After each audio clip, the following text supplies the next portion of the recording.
Shalom.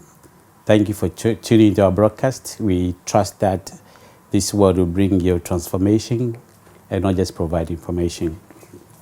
We live in a system designed by God in such a way that we have fellowship with Him and with one another.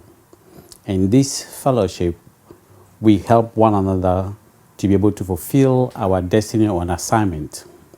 But it's essential that we understand that within ourselves, there are two categories of people that will come. In 1 Samuel chapter 10, from verse 26 and 27, the Bible records that after Saul was anointed as king, there were people that God had touched their heart and they ministered to him. And there were others who said, can this guy help us at all? Paraphrasing. And they despised him and they brought him no presents.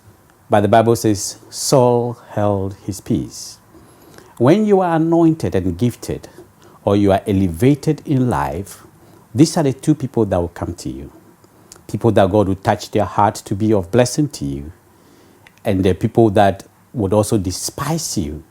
But Saul did something. What did he do? He held his peace. And that means that he did not go fighting them. He just understood that these people, even though they actually were against him, they were people that revealed his blind spots in life. And so that he took that to make himself better.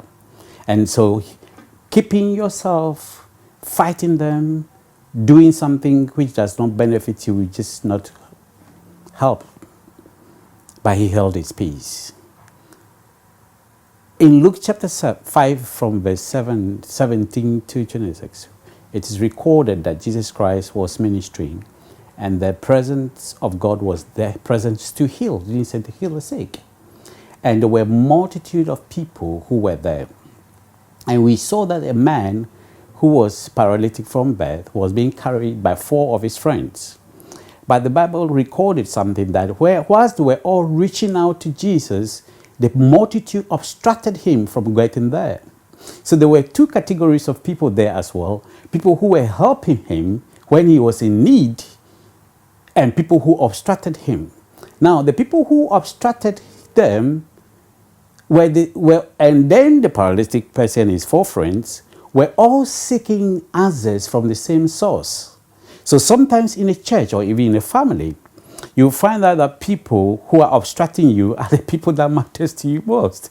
Not necessarily because they want to hurt you or anything, but because they are so focused on what they want in life that they are actually more concerned about their and they're not looking at your direction. Now, the person who is the paralytic person, they may think that, okay, how come this person is not seeing that I'm paralyzed and I'm on a mat and they cannot? They didn't find that. The Bible says in Hebrews that seek peace and holiness without which no one can see God.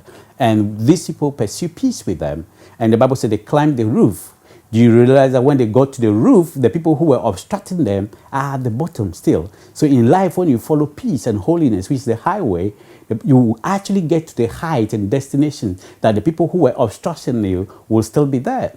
And that is the essence of the two categories of people that God has given to us as a people. Both of them one will be obstructing you and the others will help you. But in your case, hold your peace at all times. The next category of person we've seen is in Exodus 17, we saw Aaron and her supporting Moses. They were in a battle in life and Moses was weak.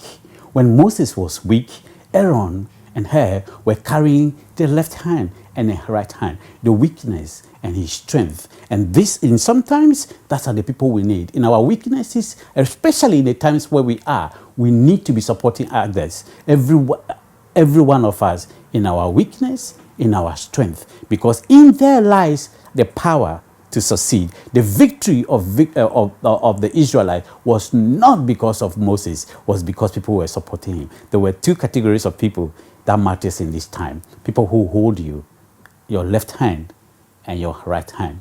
when you are weak. Thank you. But what the question is, which category do you fall in?